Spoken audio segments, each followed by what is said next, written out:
Hey there, what's up? In this video, I'm going to show you how you can easily force restart and reboot your Apple Watch Series 10. Let's go.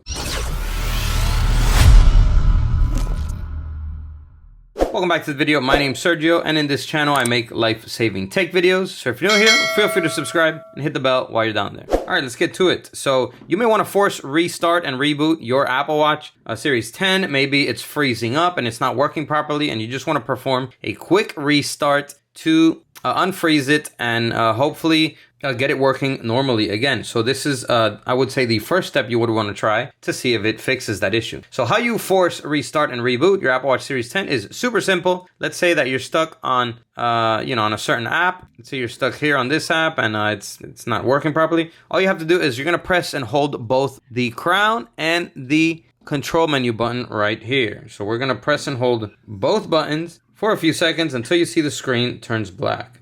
So let's go ahead and do it now. Once the screen turns black, you can let go, like that, let go. Give it a few seconds, maybe a minute or two, and the Apple Watch will automatically restart. As you can see, it's showing the Apple logo, so it's turning back on. And there you go, the Apple Watch Series 10 has booted back on. So hopefully now you can continue using it normally again without it freezing up. All right, everyone, so that's pretty much it. That's how you force, restart, and reboot your Apple Watch Series 10. Go ahead and destroy the like button if this video helped you, and comment down below and let me know if it didn't. That's all for this video. I'll catch you in the next one. As always, peace.